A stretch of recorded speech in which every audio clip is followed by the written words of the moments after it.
this is an iHeart podcast. Guaranteed human.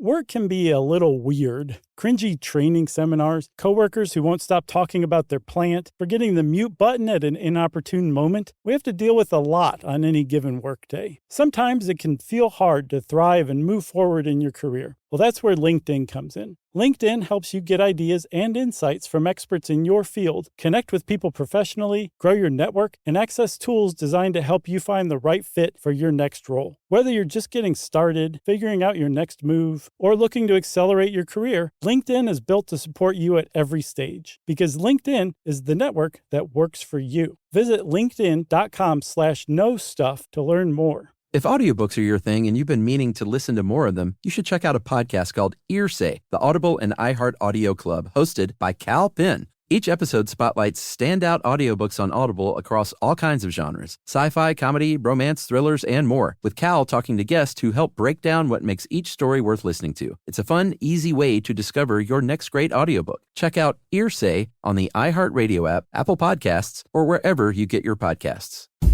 Hi, everybody. I hope you're having a great weekend.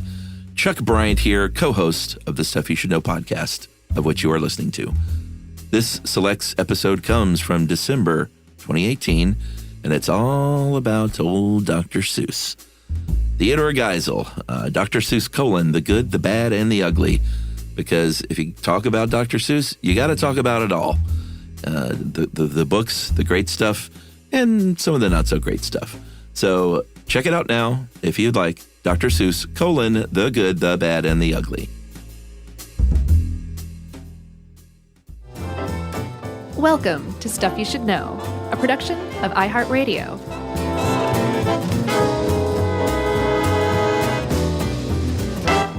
Hey, and welcome to the podcast. I'm Josh Clark. There's Charles W. Chuck Bryant. There's Jerry over there. And this is the Dr. Seuss cast. Our final episode of this year. 2018, so long. In the books, Dr. Seuss. Dr. Seuss, that's right. You know what's funny? Well, we'll get to that. All right. Everything that's funny can wait. Yep. We're going to talk serious. Dr. Seuss was an author of children's books. He was so great. And also kind of racist. Chuck, there's a lot of stuff in here I wish I didn't know. I know. I think we're about to ruin Dr. Seuss at the end of the year. Right. Right after the holidays. Right. Yeah. But, well, let's just talk about the man. Okay. So we keep saying Dr. Seuss. Everybody knows him as Dr. Seuss, but apparently the correct pronunciation is Seuss. Yeah. And the guy would know because Seuss is actually his middle name. His name was Theodore Seuss Geisel, or Giesel. Is it Geisel or Giesel? It would be Geisel. Okay. In German, you go with the second vowel. So Theodore Seuss Geisel.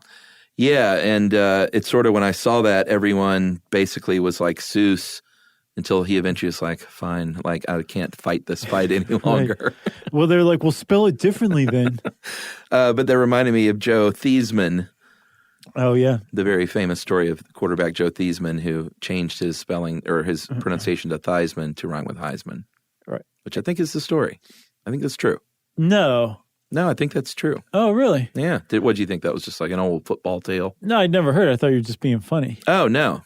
That really happened. And that really came back to bite him in the rump when his thigh bone broke open. God. He's like, I guess my knee would have busted if he had just kept it Theismann. Oh. Is that not okay? Too soon? I don't know. So we're obviously, once we get into Joe Theismann, leg-breaking talk, we're talking about Dr. Seuss. That's right. Like I said, Theodore Seuss Geisel, who is, I can't really think of a children's book author that is more widely known. Maybe Charles Schultz. Maybe. I think of him more as like the comic strip guy. Oh, children's book. Sure. Children's book. Yeah. Like Judy Blume, sure, but I don't know if I'd call her children's book. Young adult, tween. Yeah, that was YA. Like children's book. I guess the Berenstain Bears, not the Berenstein Bears. Yeah, I would say that Teddy Geisel holds that distinction for sure. At the very least, his work, his drawing is just immediately recognizable, his style. Yeah, I mean, that font, we we used that font for our live Christmas show shirts. Ixnay on the copyright K. No, it's not his. Oh, okay. In fact, I looked it up. I was kind of curious. I was like, what is that great font that he uses for his book titles? And I don't know what he used. He probably just hand drew it, Sure. I imagine. Yeah. But now there are fonts called Seuss? Dr. SOOS font or Grinched that you can, Gotcha. you can gank Rip that. off. Sure, like we did Gank for it. our Christmas shirts. I haven't heard that word in forever. Gank? I think I was wearing like huge Jenkos the last time I heard the word gank. He ganked my milk off my tray. Right. Yeah, I'm bringing it back. That was the last time I used it, too. So should we go back to the beginning? Yes, back to Springfield, Massachusetts in 1904. That's right. March 2, as a matter of fact. Fellow Pisces. Dr. Seuss was born, Teddy Geisel, and his grandpops had come from Germany in the mid-1800s, bought a brewery because they were good Germans. Yep. They knew all about beer. And originally, get this, the name of the brewery was Kambach and Geisel, and they locally called it Come Back and Guzzle. I love that. Isn't that awesome? In German, no Yeah. less. Yeah. Whatever that would be. I think it'd be Comeback and Geisel. So he moved here, and it would end up becoming the Springfield Breweries Company, which his father then ran. And this is really like we even did a show on Prohibition, and it never really hit home to me some of the repercussions of that. I was just like, people can't drink. Right. But I never thought about a family business just being shut down. That was a good episode. It was. But that's what happened, that, Prohibition came along. They had this successful brewery in their family. And that was And that. they're like, sorry, you're no longer in business. Go find Because another job. These guys. Yeah. Yeah. Who were secretly drinking, Right. So the job that his father did get was eventually became the supervisor of the town's parks. Yeah, kind of cool. And there's a myth, an incorrect myth from what I understand. One of the parks had a zoo in it. Mm-hmm. And so a lot of people say that drawings of the animals were some of the first, at the zoo, were some of the first drawings that little Ted came up with. Not true. No. His father became superintendent of the parks when he was already a grown man. Oh, but Not a grown man. He was definitely not a little kid at the zoo. did he go to the zoo and draw animals, or is that all false? I think it may be all false, but I'm making that part up. From what I read, he was grown enough that he wasn't a little boy drawing pictures of animals at the zoo like people think. Interesting. Yeah. I thought it was as well. I love busting myths. I'm going to wear a beret from now on. Yeah, you should do a show. So World War I comes along, which I've been doing a lot of World War I reading lately with the Really? anniversary of the armistice. Armistice? Yeah, you got it. Really interesting. I didn't know much about it. It's a pretty serious war. Oh, man, brutal. Everything I know about it is from the Wonder Woman movie. Yeah. I kid.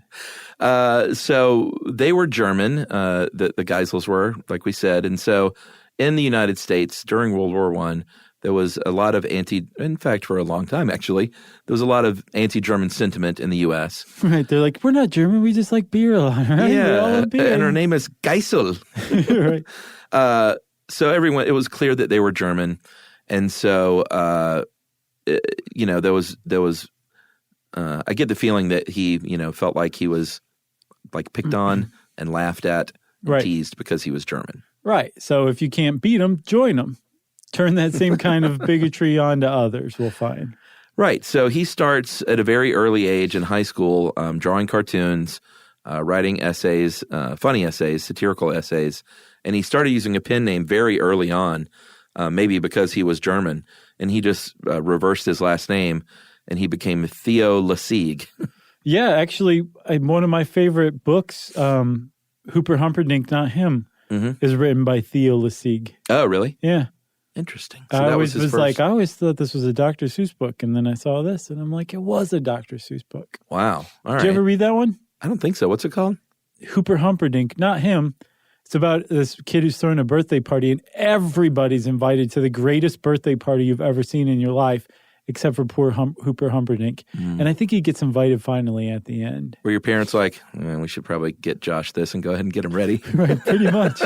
There actually was a birthday party I wasn't invited to, and Really? I was like, I'm Hooper Humperdinck. Oh, well, my deal was I wasn't allowed to go to boy-girl parties for a while. So, But you were still invited, right? yeah, but that was even worse because I was invited and I was like, I had to say, no, I can't go because there's girls there. Right, I gotcha. I mean, how humiliating is that? Especially in college. Yeah. And they were like, what's wrong with girls? I'm like, I don't know. Right. Ask my parents. They seem great to me. They've not told me. They smell nice.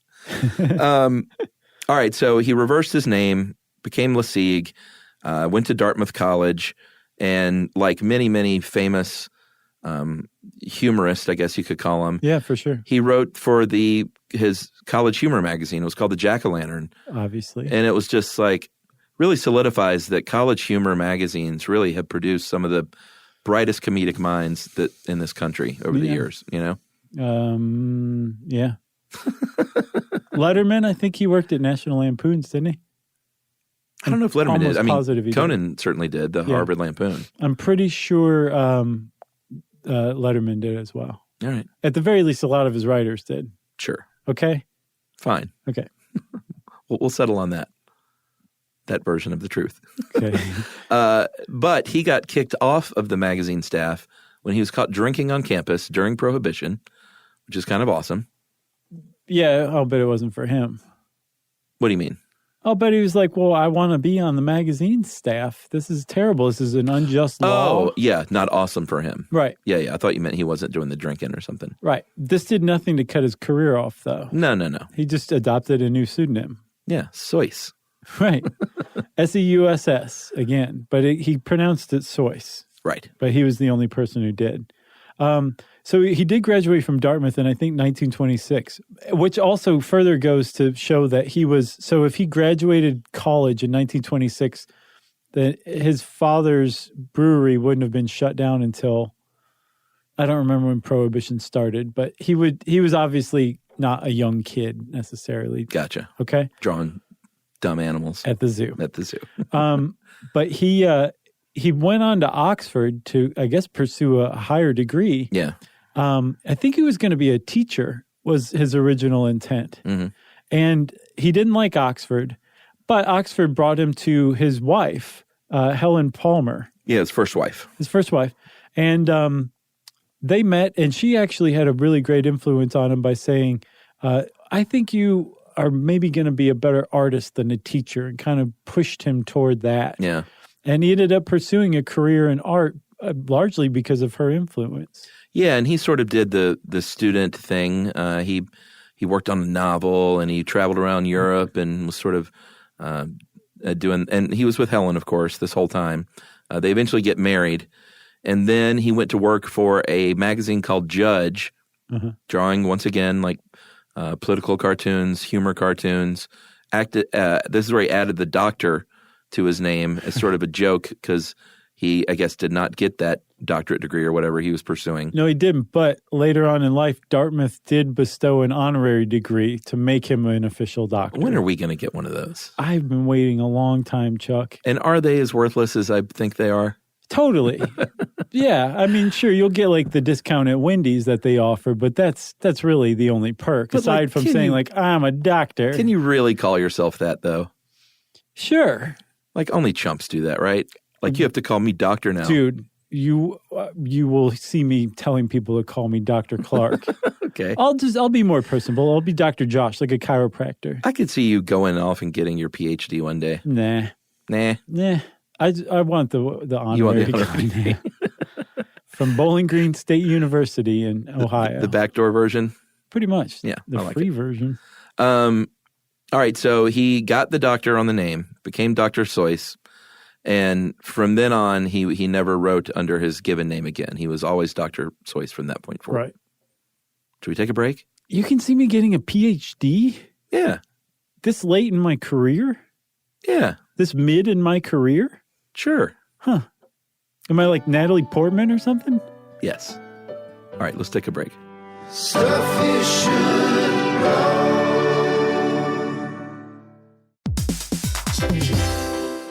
Hey everybody, we're here to talk to you about Wayfair, who believes that spaces should be functional, they should be comfortable, they should be well-designed, and they can be well-designed by you with their help. Your updated space should feel more comfortable, inviting, and practical for everyday use. And we're talking about outdoor seating. We're talking about grills. We're talking about major appliances. If you need storage solutions, Wayfair can help you out. Patio lighting, rugs, decor. It is your one-stop shop for home. Yeah. I mean, it's getting nice out, so it's time to think about living outdoors for the next few months. And Wayfair knows that outdoor furniture, it's heavy, it's intimidating to assemble. So Wayfair has stepped in and said, we're going to handle the hard part so you don't have to. That's right. You can shop Wayfair Verified, your shortcut to the good stuff. And that means their team of product specialists are going to vet everything by hand using a 10-point inspection, testing things like, quality materials, functionality, and features, and even how long it takes to build that piece of furniture. And the overall experience save time, reduce hassle, and improved convenience. Patio season is here, and these deals won't last. So head to wayfair.com right now to get your outdoor space ready for way less. That's WAYFAIR.com. Wayfair, every style, every home. Dell PCs with Intel Inside are built for the moments that matter, for the moments you plan and the ones you don't. Built for the busy days that turn into all-night study sessions, the moment you're working from a cafe and realize every outlet's taken. Yeah, the times you're deep in your flow and the absolute last thing you need is an auto update throwing off your momentum. That's why Dell builds tech that adapts to the way you actually work. Built with a long-lasting battery so you're not scrambling for the closest outlet, and built-in intelligence that makes updates around your schedule, not in the middle of it. That's right. They don't build tech just for tech's sake. They build it for you. Find technology built for the way you work at Dell.com/Dell PCs. Built for you. Everyone knows winter is the real mess maker. You don't need WeatherTech floor liners for summer unless you hit the beach and half the beach ends up back in your car, or the campsite dirt ends up in your trunk. Then you'd want a cargo liner, or a road trip goes sideways, lemonade spills, ketchup goes rogue, ice cream drips. Yeah, you'd be pretty happy about those WeatherTech seat protectors. So just to be clear, as the mud you're inevitably going to step in this summer, you don't need WeatherTech unless you plan on doing summer. Visit WeatherTech.com today. Learning stuff with Joshua and Charles. Stuff you should. All right, Natalie. Nat. I wish, right? I'll bet Natalie Portman hates being called Nat. You think? She seems like the type of Natalie who would hate being called Nat. Let's find out. Dr. Portman. Natalie Portman, will you please get in touch with us and let us know whether you're cool with being called Nat or not? Well, hey, since we're on that, big shout out to Mr. Mark Ruffalo. It was basically the male Natalie Portman. Yeah, he tweeted out our Navajo Code Talkers episode, which means that he's aware of this podcast, and we're huge fans. So if you're listening, man, thanks. Yeah, thanks a lot. That means a lot. Not just aware, he liked it. He encouraged people to listen to it. He wasn't like, steer clear of this piece of poop. Right. This is a good podcast is what he was saying. Man, I remember when I saw You Can Count on Me for the first time. Oh, my God. That movie wrecked me. It was such a good movie. Yeah. Not just the first time, like just every time you watch that movie, it's wonderful. It's really great. So I have another show called Movie Crush, Mr. Ruffalo. Would love to have you on. Hint. We'll just leave it there. Okay. All right. So, all right. Here's what happens. Okay. Ted Geisel starts doing ads. Yeah. And does quite well. Yeah, I mean, if you're an ad illustrator, you basically do what you're told. The client says, this is what we want. Mm-hmm. He was the kind of artist who, because of his distinctive style, his style is what the clients wanted. Right.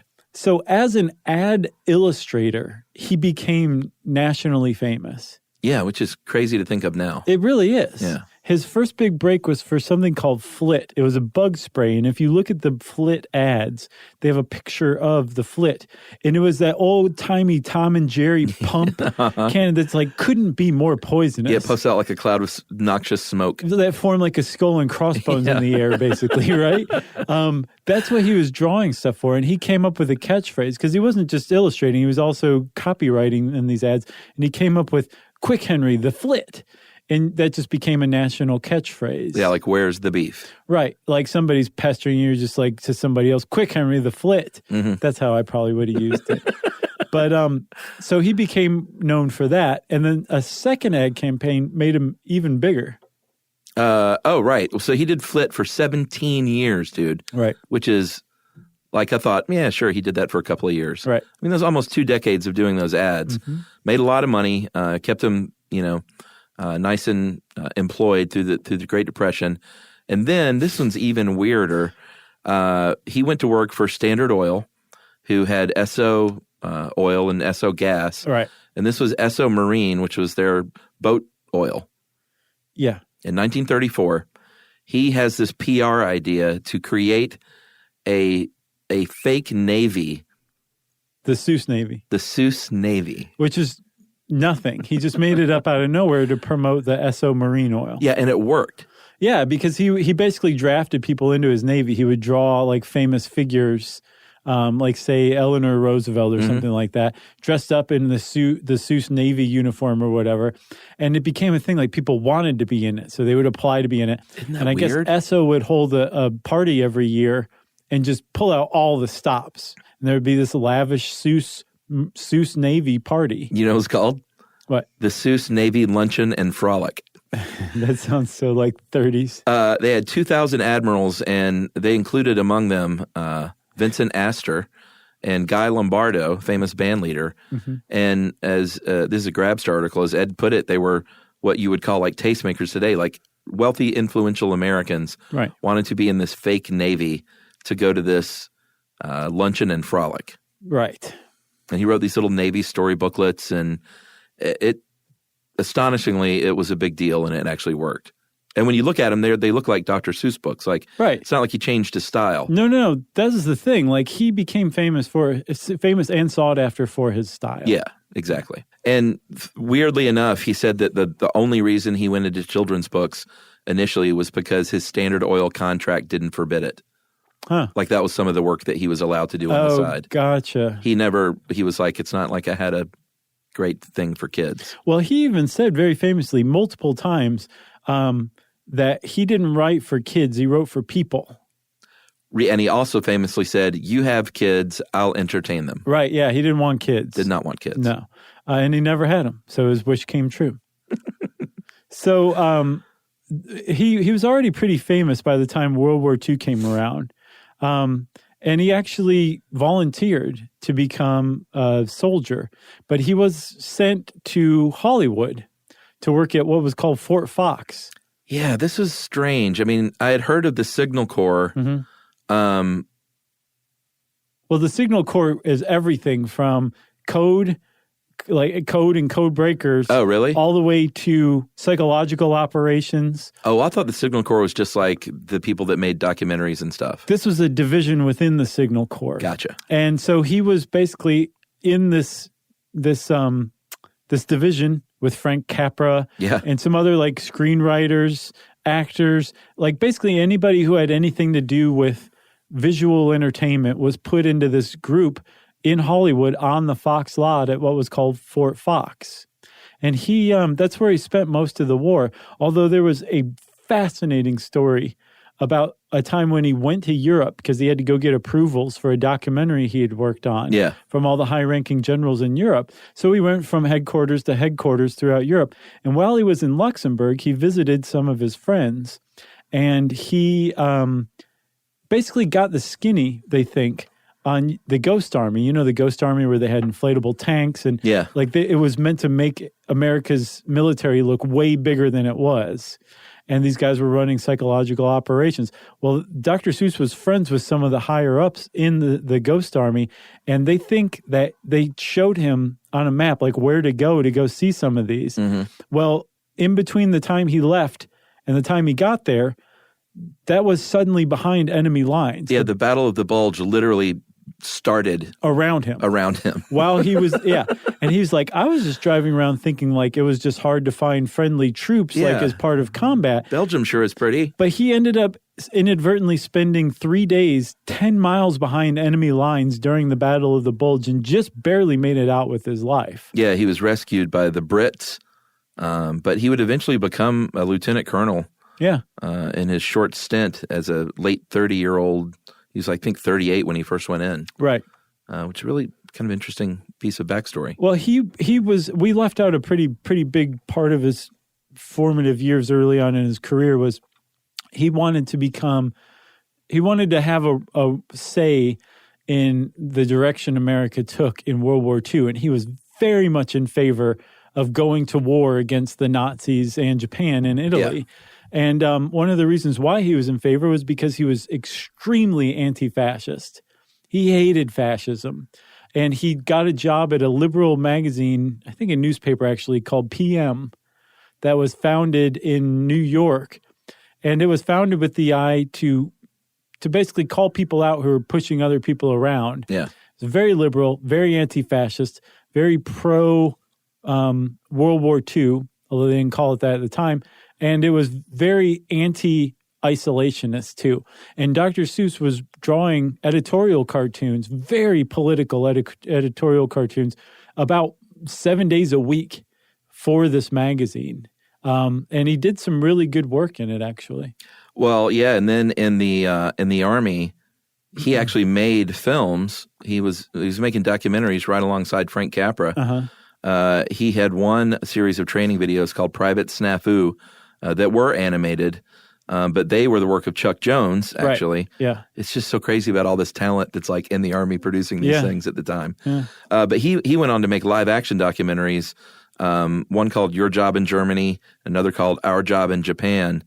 MacArthur stopped the release of Our Job in Japan, and apparently General Patton stormed out of a screening of one of the other ones, and I couldn't find the word, but it said he uttered one loud curse word. Oh, you couldn't find it? No. Did you? It was BS. Oh, okay. But I was trying to say think of what it would BS. be. Sure. Yeah. I was like, but one word. So Yeah. it wasn't the F word, unless it was a very long, drawn out. Right. Like, I don't have time for this. you know? All right, BS. That makes sense. Yeah. Which I don't understand. I don't know what the problem was. But they were both the Our Job in Japan or Your Job in Germany. Yeah. Was about occupation, post-occupation life in Germany or Japan and what we were you can supposed to watch Your Job in Germany on YouTube. Yeah, and Our Job in Japan too. Yeah, so he recut those, basically, kind of rewrote and recut those later on and retitled them Hitler Lives and Designed for Death. No, he didn't. They were recut around him without his say. Oh, no. He and his wife later got those films. Oh, really? And recut them and won an Academy Award. Oh, okay. Yeah. I had read that a producer went and did some recutting against their wishes and made it way worse than they originally intended. Oh, well, that may have happened, and then maybe they then later on recut it? got the Oscar for their version. Right. I don't know. Okay. But we left out a lot, actually, because he was actually, previous to the Army, had already written children's books. Like, he went fully into this because of a ship trip that he took. Okay. In 1936. Let's walk it back a little bit. They went on a transatlantic voyage aboard the MS Kungsholm, and apparently the ship's engine had this beat, this hypnotic throbbing sound that just really stuck with him, and it got into his head, and so he started composing rhyming couplets that matched with this rhythm. Kind of like That's my SS Kungsholm impression. All right. Well, it ended up being what's called anapestic tetrameter, which is what he would make his career on this poetic meter. You know what that made me think of, Chuck? That, like, I've never heard those words together in my life, but no one ever taught me how to read a Dr. Seuss book. It's almost like we have some ingrained thing in our brain to read things in that kind of rhythm or rhyme. Right.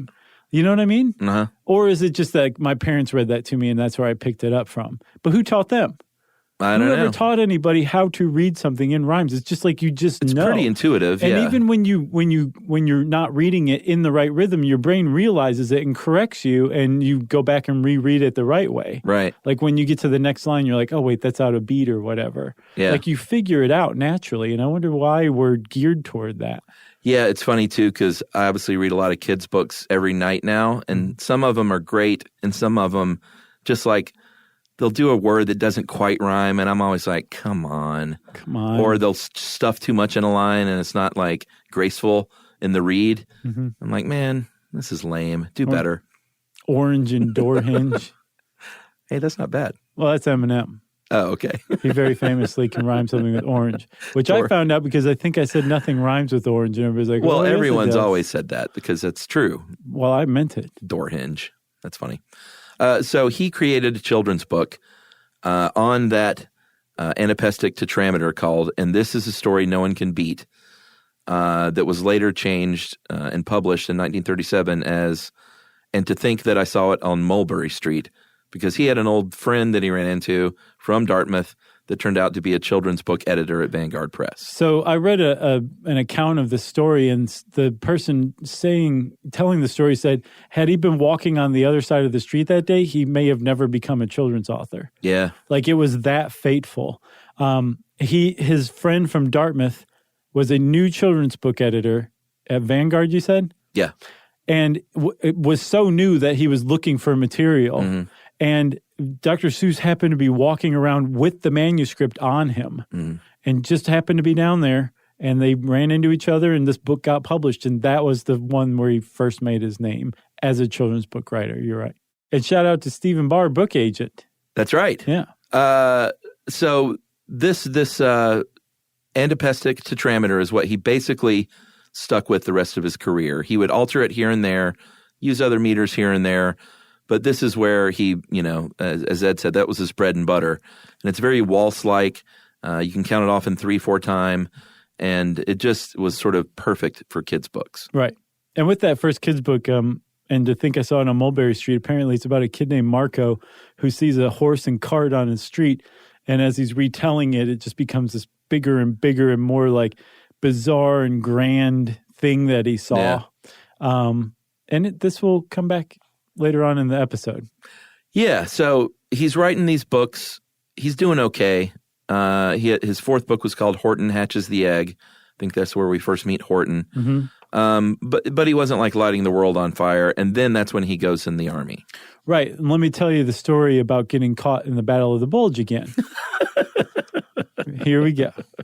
So he makes it through World War II. He escapes with his life from the Battle of the Bulge.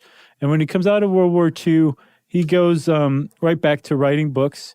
And he wrote a few more in the 40s. I believe he wrote Yertle the Turtle, which I know is an allegory for Hitler. And he was on record saying, apparently the early drafts of it, he had drawn a Hitler mustache on Yertle the Turtle. And it's about authoritarianism. Is that Hitler or Michael Jordan? Does he have a Hitler mustache? He did very famously in this one Hanes TV commercial. And everyone was like, has someone not told him?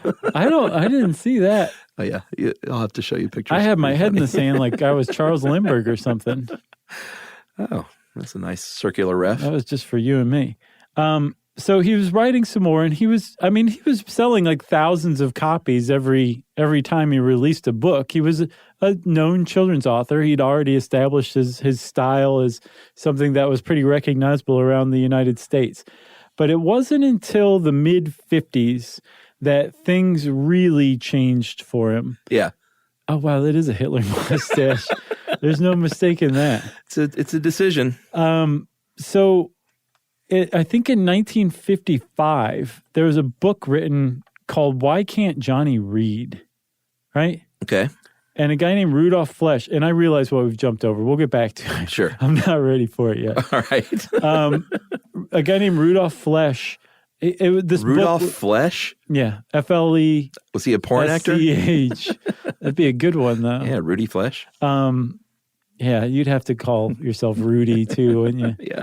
Anyway, Rudolph Flesch, he wrote Why Can't Johnny Read? And it was basically like an indictment of the American public school system, the education system, and how we taught kids to read. And it was equally an indictment of like Dick and Jane and the way that kids used to read or be taught to read was just basically, here are words on a page, memorize them. Yeah. This is a red ball. This is the word red. Don't be an idiot.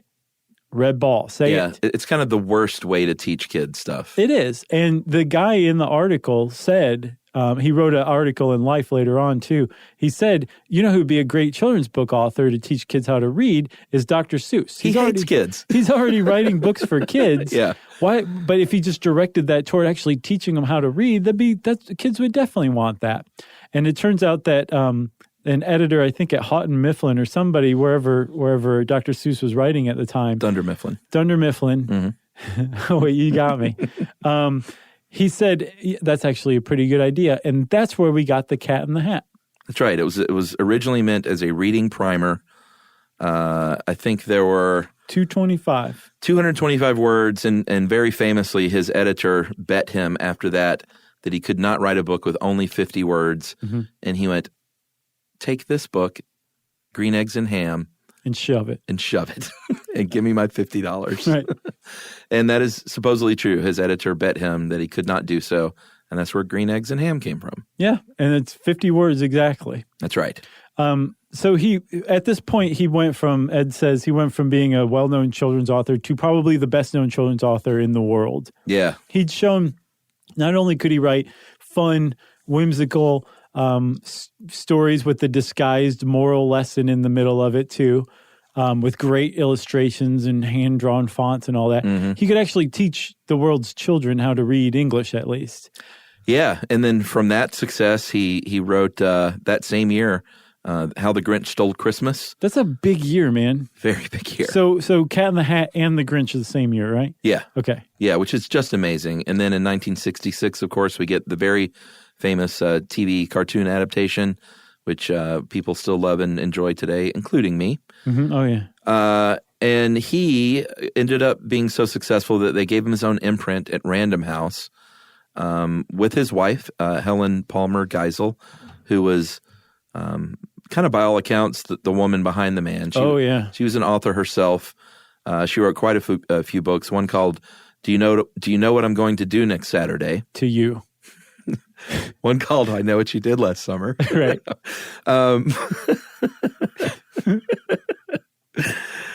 Man, it's funny. Adding those two words just makes it threatening. It's a horror novel. One called Why I Built the Boogle House, and one called I Was Kissed by a Seal at the Zoo. That sounds great. So I didn't want to just kind of wash over her because she was an author, and very sadly, she ended up committing suicide very late in life. Yeah, within a couple of years of an affair that he had. Yeah. And he'd apparently had multiple affairs. And her suicide note supposedly referenced this feeling that she'd kind of been overshadowed by him in his career. Yeah. And like you said, she was very much the woman behind the man. And I think expected to support him and all that thing. And she did. She put her own career away so that she could handle his correspondence and business affairs. She was in charge of correspondence to like sick kids that wrote them or entire classes. And he was the artistic genius who just needed to be left alone so he could make these books every year. And she handled everything else. Right. And to ask somebody to put their career away so that you can have yours, it's a big thing to ask somebody. Yeah. I mean, she was 69 when she, and I believe I said committed suicide earlier. I apologize. I know we don't use that term anymore. Yeah. So we say now that she died by suicide. Right. Right. Yeah, because committed makes it sound like, oh my God, she committed a sin. Yeah, and people have written in about that, and we were both glad to be made aware of that. Mm-hmm. So she was 69 years old, and apparently also suffered from Guillain-Barré syndrome. Yeah, we got corrected on that some other time. That's how I remember. Of how to pronounce it? Yeah. So, I mean, who knows why someone eventually takes that path in life? Could be a lot of factors. Yeah.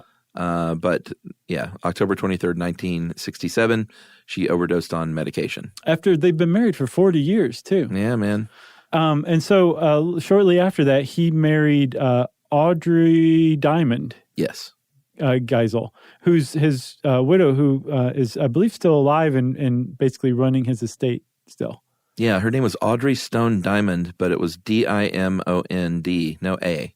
Oh, yeah? Which is interesting. I wonder if it's very efficient. But yes, she became Seuss, and he went, just go ahead and get used to it. It's Seuss. She's like, really? I've always said Seuss. He's like, I love you. And she had two daughters, and he said, I bet you they'd love boarding school. Yeah. And she went, okay. And she later on even said, this is a direct quote, she said they wouldn't have been happy with Ted, and Ted wouldn't have been happy with them. Yeah, he really did not want kids or kids to be around. He just liked doing the books that he liked to do. It's pretty interesting. So he, that 1957 year, that was a big breakout year for him. And that was kind of the year that he became the Dr. Seuss that we see. But he kept writing for many, many years. I mean, up until his death in 1991, he apparently cranked out like a book a year. Yeah. Some of them over time kind of took on much more progressive tones until he became the Dr. Seuss that we see today. So prior to that, though, in recent years, some people have kind of said, hey, you know, Dr. Seuss had some really racist, bigoted stuff in his early work.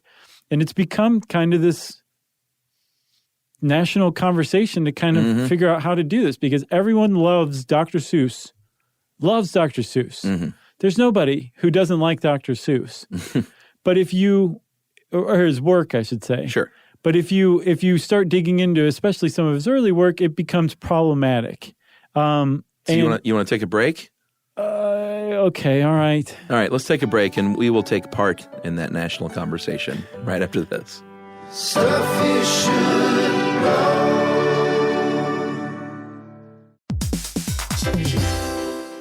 Dell PCs with Intel Inside are built for the moments that matter, for the moments you plan and the ones you don't. Built for the busy days that turn into all-night study sessions, the moment you're working from a cafe and realize every outlet's taken. Yeah, the times you're deep in your flow and the absolute last thing you need is an auto update throwing off your momentum. That's why Dell builds tech that adapts to the way you actually work. Built with a long-lasting battery so you're not scrambling for the closest outlet, and built-in intelligence that makes updates around your schedule, not in the middle of it. That's right. They don't build tech just for tech's sake. They build it for you. Find technology built for the way you work at Dell.com/Dell PCs. Built for you. Everyone knows winter is the real mess maker. You don't need WeatherTech floor liners for summer unless you hit the beach and half the beach ends up back in your car, or the campsite dirt ends up in your trunk. Then you'd want a cargo liner, or a road trip goes sideways, lemonade spills, ketchup goes rogue, ice cream drips. Yeah, you'd be pretty happy about those WeatherTech seat protectors. So just to be clear, as the mud you're inevitably going to step in this summer, you don't need WeatherTech unless you plan on doing summer. Visit WeatherTech.com today. Spectrum Business keeps businesses of all sizes connected seamlessly with fast, reliable internet, advanced Wi-Fi, phone, TV, and mobile services. That's right. And Spectrum Business offers 100% U.S.-based customer support 24/7 to help you stay up and running. And they offer tailored connectivity solutions with packages built for your business budget. Yeah, so it's no wonder millions of business owners rely on Spectrum Business to keep them connected. Visit spectrum.com/business to learn more. Restrictions apply. Services not available in all areas.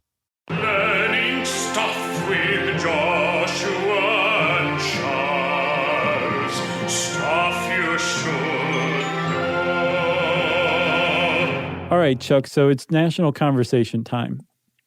So Dr. Seuss, especially in his earliest work as a jack-o'-lantern and judge writer, the humor magazine writer, a lot of his stuff was extremely racist. Yes. As Ed puts it, not just racist for the time, but monstrously racist stuff. Yeah, like full-on blackface caricatures. It depicted African-American characters as lazy, as savages, have too many kids. He made jokes about slavery. There's one we can't even read on this show, but it's awful. Yeah, right. He also, especially as after Pearl Harbor, directed a lot of his creative energy toward making ugly caricatures of Japan and depicting Japanese and Japanese Americans in a really unflattering light, too. Yeah, and apparently supported internment. And this isn't, you don't want to drag somebody through the mud. Right. But if we're going to give a picture of the man, this is who he was earlier in his life. Right. So Ed makes a really good point. I think Ed's a great American for the way that he kind of handled this too. He's saying that that if you look at his early stuff, he was a younger man at the time. Mm-hmm. And I think we should also say Ed qualifies as like, none of this excuses anything. Sure. But look at the whole picture of the person. Mm-hmm. If you look at his earlier stuff, or his most racist stuff is when he was youngest. Yeah. And his most progressive stuff that everybody knows and loves as Dr. Seuss is when the world was kind of changing too. Yeah, it's not like in 1989 he was like, I'm going to serve up a good old racist cartoon. Right, exactly. It's not like he invented sea monkeys or something like that, right? So he kind of progressed with the world. And not only did he progress with the world and kind of change his views to take on much more progressive stuff, themes like bigotry with the Sneetches is about discriminating against people and just how ridiculous that is, how people are actually people. A lot of people point to Horton Hears a Who as a bit of a mea culpa for his treatment of the Japanese prior to World War II and during World War II. The Lorax is obviously pro-environmentalism. Yeah. He fully changed one of his books altogether, an earlier version of... And to think I saw it on Mulberry Street? Yeah, it had the word Chinaman in there. It was worse than Chinaman. And he changed that to Chinese person, right? Like in the publication of the book for future printings. Right. So he definitely evolved. His works evolved. He never came out and publicly said, hey, I'm really sorry about all the racist stuff that I did earlier. Yeah. By the time he died in 1990, I think that really wasn't the way that the world was turning at the time. Mm-hmm. But he does seem to have evolved and changed with the times and did go back and revise some stuff that had crept into his work. Yeah, and this has come to light more prominently in the past few years because there have been like some book festivals and children's literature festivals that have either been boycotted or where they've sort of tried to make him a little less prominent. Right. The Cat in the Hat, I think, was used. Wasn't it like an official... Read Across America. Right. He was the mascot for it. Yeah, and did they officially remove the Cat in the Hat? I think they've backed a little bit away from the Cat in the Hat as a mascot, if not entirely. And I think that they've kind of like... Dr. Seuss's books are not like the focal point of the Read Across America campaign like they were. Right. And then last year, Melania Trump made the news when she gifted a library some Dr. Seuss books, and the librarian refused that gift and said they are steeped in racist propaganda, caricatures, and harmful stereotypes. I don't know that all is necessarily true, is it? Yeah. I think that might have been a little too harsh. Well, I mean, if I'm wrong, I want to know. The only thing that I've seen that could be pointed to in his work, like his books, was the reference in drawing of the Chinese guy. Yeah. In his first book, and to think I saw it on Mulberry Street. I didn't see anything else.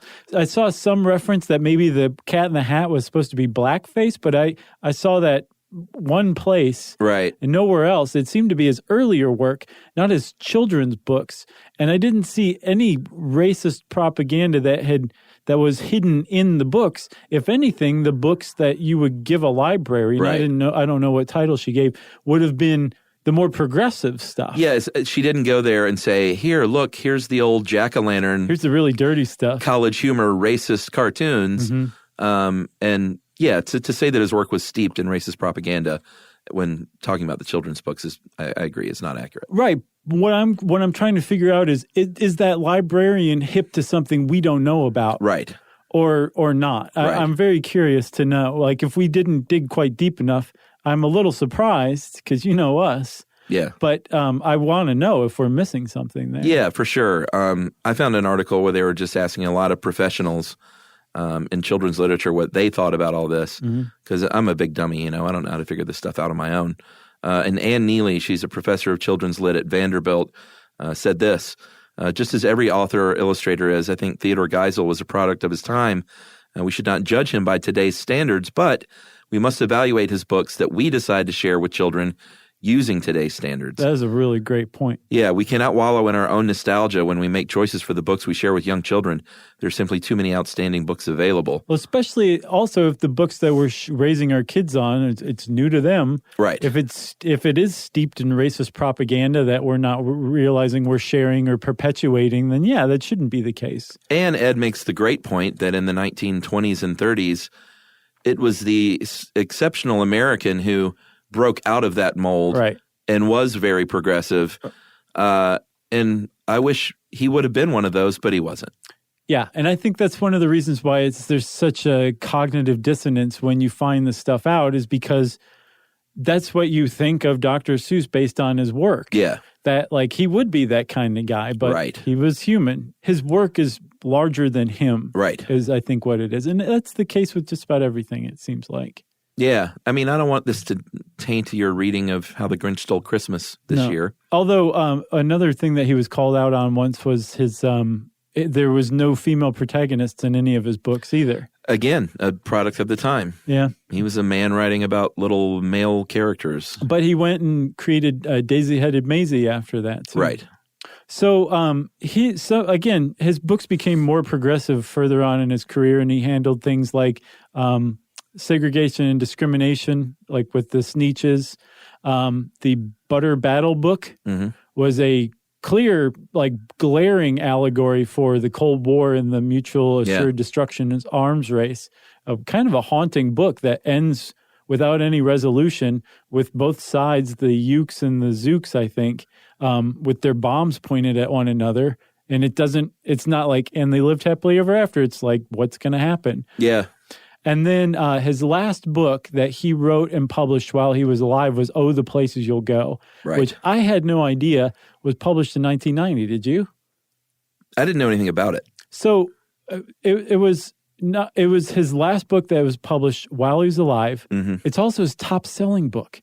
So some of these other books have been around for decades longer than Oh, the Places You'll Go. Yeah. But Oh, the Places You'll Go is his top-selling book because it's given to grads every spring. There's a new batch of graduates who get Oh, the Places You'll Go as a gift, and like 10 million copies have been sold. Because it's about like your future and what awaits you. Is that the deal? Just like doing things and taking risks and like trying stuff, and you can do it, and it'll be hard, and you're going to run into problems, but you're a good person, and you're going to make good choices. And I have a story about this. Oh yeah. So last night, I was talking to Yumi, and I was like, just out of nowhere, I was like, did you know that Oh, the Places You'll Go was only published in 1990, but it's Dr. Seuss's greatest selling book? And she just looked at me kind of like a little flabbergasted, like, why would you say that? And I was like, oh, we're doing a Dr. Seuss episode tomorrow. And she's like, that's really weird. I'll be right back. And she went into our bedroom and came back out with a copy of Oh, the Places You'll Go and said, This has been under your pillow. she said, I was going to give this to you tomorrow for the last episode of The End of the World. Oh, wow. But I just happened to bring it up the day before. Isn't That's that cool? crazy. Yeah, I thought that was really surprising. Man, how things work out. But I read it as recently as last night. I'm like, this is an amazing, even good. for Seuss, it's an amazing book. Like an article I read said that somebody said, like, you can tell that he knew this was the last book that was going to be published while he was alive, that he wanted this to be his swan song. Interesting. Yeah. I would not be surprised, talking about his more progressive views and sort of catching up with the time, if either Helen and or Audrey, as the women behind the man, weren't helping him along in that respect. Sure. And saying like, hey, get with it. Like for changing his views? Maybe. I thought that as well. I could totally see that. Yeah, because if you think about it, Helen Palmer came into his life. I could see her having that influence on him. Yeah. Mm-hmm. He passed away finally of cancer in September 24th, 1991 at 87. And I remember this because that was a rough week. I was in college, and he and Miles Davis died about 5 or 6 days apart. Oh, really? And I just remember being like, man, this is one of those tough ones. Yeah. For dudes my age. Yep. Who were beboppers and children's book readers. At the same time. I've got one last thing for you about Dr. Seuss. Do you have anything else? I got one more thing too. You first. Okay, I'll go first. He was a voracious chain smoker. Oh, interesting. So much so that even back in like the 50s and 60s, he knew he needed to lay off sometimes. So when he needed to lay off of smoking, he would take up a corncob pipe that he kept turnip seeds in. Oh. And anytime he wanted to smoke, rather than light it, he would put a water dropper in there. And then when the turnip seeds started to sprout, he would go back to cigarettes. What? Yes. I don't fully understand that.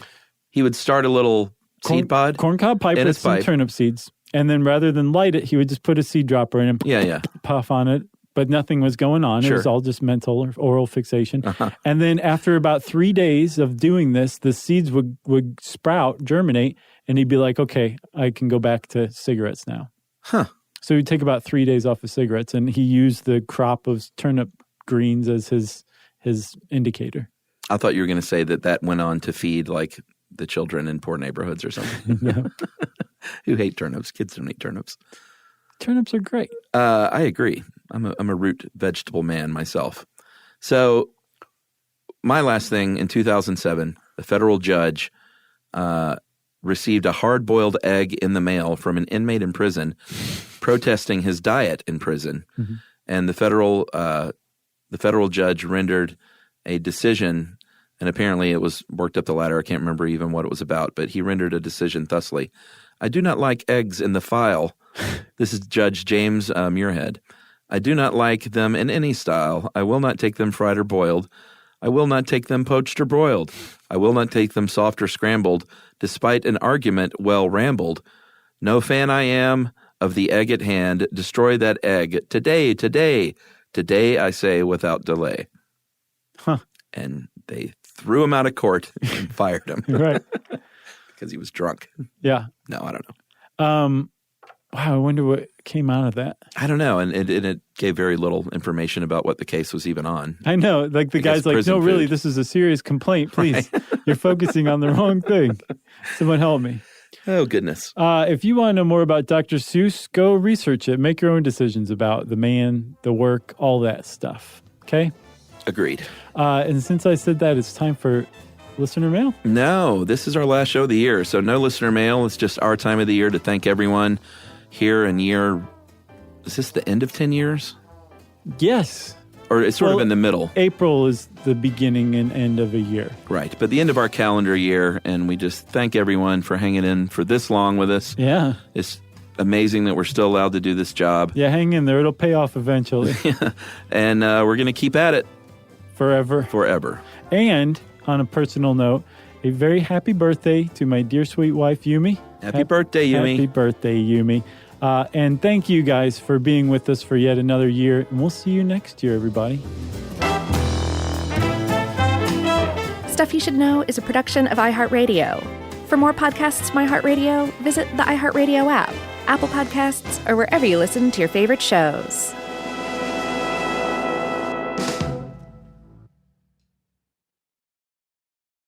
Introducing the all-new Mazda CX-5, featuring more connection. Hey Google, where's the nearest Pilates class? Safety that has your back. More discovery on the scenic routes. More passion in the details. And more control in changing weather. The all-new Mazda CX-5. More to move every side of you.